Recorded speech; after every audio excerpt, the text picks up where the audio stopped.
materi pada minggu kemarin, yaitu sifat kerja otot. Baiklah, ada yang tahu lagi? Bu, baiklah kepada Ananda, silakan. Masih belum paham Bu, apa saja dari bagian-bagian sifat kerja otot itu Bu. Oke, baiklah kepada Ananda Vina. Di sana tadi ada yang penjelasannya terdapat di halaman 162. Ya Bu. Silakan Ananda dibuka bukunya. Sudah Bu. Nah, di sana ada mengenai sifat kerja otot. Ya Bu. Baiklah, Ibu minta kepada Ananda Dea untuk silakan untuk berdiri untuk memperagakan apa aja gerak dari tubuh kita. Persilakan kepada Ananda Dea. Baik Bu. Baiklah, di sini Ibu akan memperagakan. Yang pertama dari tekuk hingga meluruskan tangan itu, yaitu disebut sebagai ekstensi. Nah, sedangkan dari lurus ke bengkok itu yang dinamakan sebagai fleksibel. Nah, apakah dari Ananda ada yang ditanyakan? Ya, dipersilakan kepada Ananda Vina.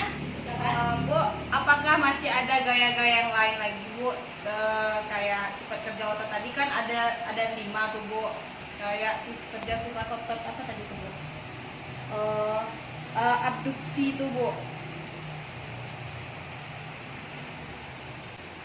Tadi Ibu akan menjelaskan apa cara kerja aduksi itu. Yang pertama, mulai dari kepala seperti ini, itu yang namanya ekstensi, yaitu jauh dari badan, anggota badan. Nah, sedangkan kayak seperti ini menunduk, itu namanya fleksibel, karena dia mendekati anggota badan, yaitu bagian dada, seperti itu.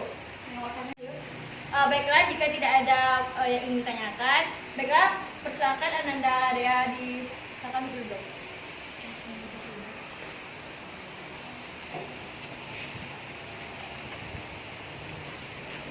Baiklah, di sini Ibu akan menjelaskan materi mengenai gangguan sistem pada gerak manusia. Nah, di sini ada tujuan pembelajaran. Yang pertama, siswa mampu mengetahui gangguan pada tulang. Yang kedua, siswa mampu mengetahui gangguan pada sendi. Yang ketiga, siswa mampu mengetahui gangguan pada otot.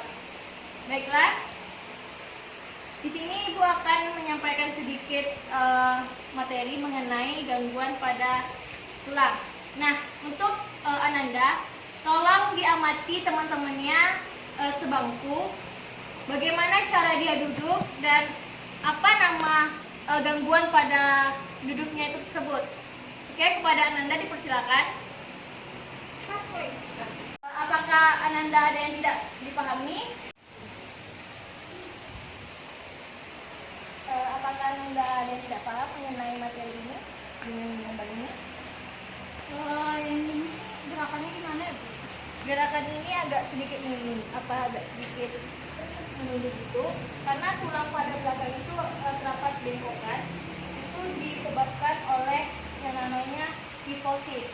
Kifosis ini di sini ada penjelasannya bahwasanya bentuk tulang belakang melengkung ke arah luar tubuh. Nah, makanya dia agak sedikit seperti ini, kayak nunduk gitu, seperti itu. Apakah ada yang kurang paham lagi? Kalau gini Bu, ini yang normal. Ini bukan yang bagian normalnya. Ini bagian yang disebut sebagai scoliosis. Nah, scoliosis ini terdapat tulangnya itu kayak melingkar, kayak huruf S gitu. Di sini ada dijelaskan juga bahwasanya tulang belakang melengkung ke samping, berarti kayak seperti S, Mungkin Ananda bisa membayangkan bagaimana orang yang memiliki tulang seperti itu. Ada lagi? Oke. Apakah Ananda ada yang tidak mengerti dalam materi ini? Ini tadi sudah dijelaskan bahwasanya tulang belakang ini yaitu agak melengkung ke dalam, kayak seperti orang hamil gitu kan. Karena di depan ini mendapatkan beban sehingga tulang ini agak sedikit menumpuk ke dalam. Seperti itu. Ada lagi? Maksudnya apa Bu?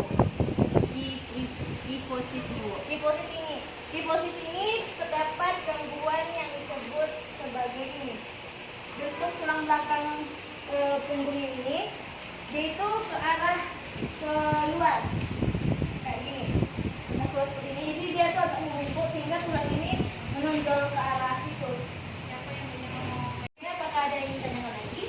Bu, kan Ya. saya juga seperti itu, Bu. Kan sering membungkuk, Bu. Apakah Ibu punya saran untuk biar saya lagi tidak membungkuk lagi, Bu? Oke, sarannya itu sebaiknya Ananda harus membiasakan diri setiap hari duduknya itu selalu lurus, tidak membungkuk seperti ini dan tidak membungkuk seperti ini, harus lurus sejajar dengan tulang ekor kita dan pinggang pun harus lurus gitu.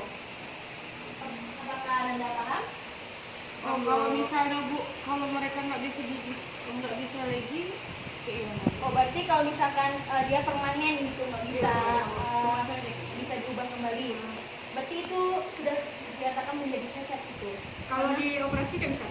Kalau dioperasi mungkin bisa, cuman takutnya nanti ada efek sampingnya karena tulang itu kan terbuat dari kalsium. Nah, nanti takutnya sedikitnya kalsium maka di hari tua nanti dia akan keropos. Jadi akan ada efek sampingnya seperti itu. Ada masih ada yang ditanyakan? Ada, Bu. Apa? Kayak orang patah, Bu, tangannya di sini, Bu. Kalau dia kan dikasih pen, Bu, dengan tangannya juga, Bu. Terus apa dampak buruknya, Bu? Terus di masa akan datang kayak gimana deh, Bu? Misalnya gini, misalkan si A itu dia kecelakaan, jadi mengalami cedera yaitu patah tulang bagian sebelah tangan kanan di bagian dekat ankle ini. Nah, kalau misalkan si A ini menggunakan pen, jadi memang bisa meluruskan, akan tetapi dia tidak permanen untuk menyembuhkan karena tulang itu kan yang awalnya dia melekat dengan satu tulang ini dari tulang karena di bagian tulang humerus itu dan ulna ini dia saling sudah menyatu. Kalau misalkan pen itu masuk ke dalam tulang sini, jadi dia itu memang untuk meluruskan aja supaya dia tidak bengkok tulang itu. Nah, kan kebanyakan dokter itu menyarankan bahwasanya 2 tahun harus dilepaskan karena dia supaya tidak menusuk tulang dalam sini. Karena itu kan ada fase penyembuhannya juga dalam tulang.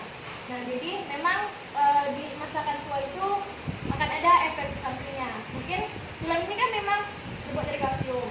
Nah, jadi kalsium ini kekurangannya kalsium maka tulang kita akan keropos. Kan kalsiumnya berkurang, mengakibatkan tulang berkurang. Sedangkan kalau gaya menengah sekarang kan udah banyak tuh susu-susu untuk para lansia untuk menambah kalsium pada tulang. Itu apakah berpengaruh atau tidak? Sebenarnya pada susu kayak khusus untuk orang tua itu kayak menambahkan kalsium dan lain sebagainya, memang itu ada sedikit pengaruhnya. Karena kan tidak semua dalam kalsium di dalam kaleng botol itu menyerap ke tulang kita, karena hanya sebagian yang menyerap ke tulang kita gitu. Alangkah baiknya kita harus menjaga pola makan, pola istirahat dan lainnya. Gitu.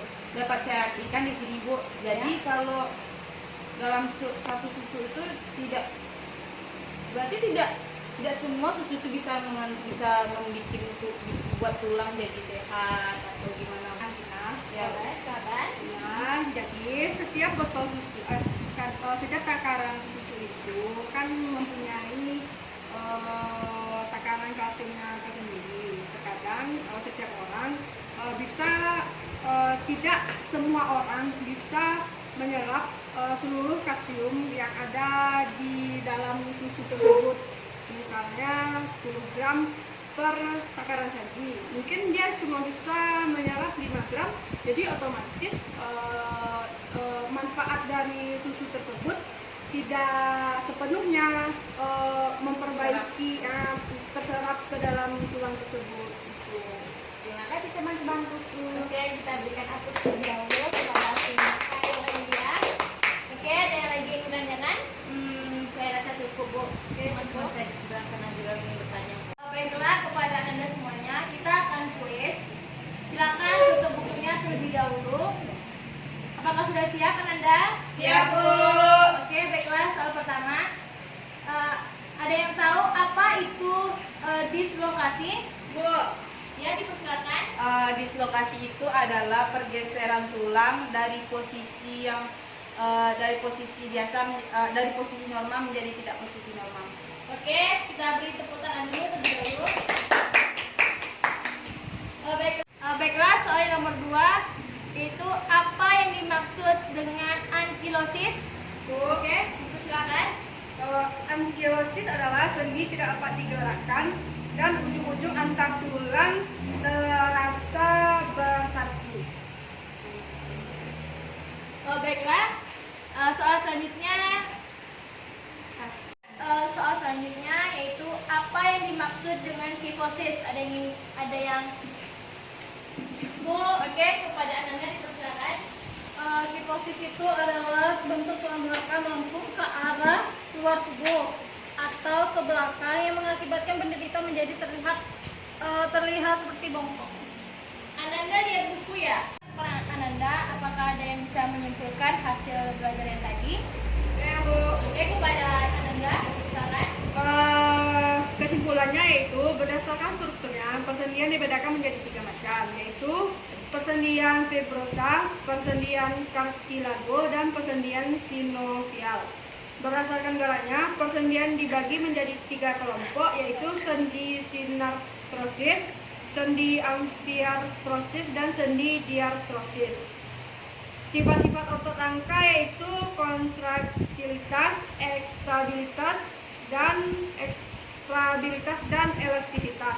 Komponen yang berperan dalam kerja otot yaitu myofibril, sarkomer, aktin, miosis, troponin, dan sumber energi. Berdasarkan sifat kerjanya, otot ada 2 jenis, yaitu otot antagonis dan otot sinergis. Gangguan pada tulang yaitu fraktur, fraktur tertutup, fraktur terbuka, fraktur avulsi, fraktur patologis, fraktur kompresi, dan fraktur tergilas. Gangguan tulang belakang yaitu kifosis, lordosis, skoliosis, dan sublubrikasi.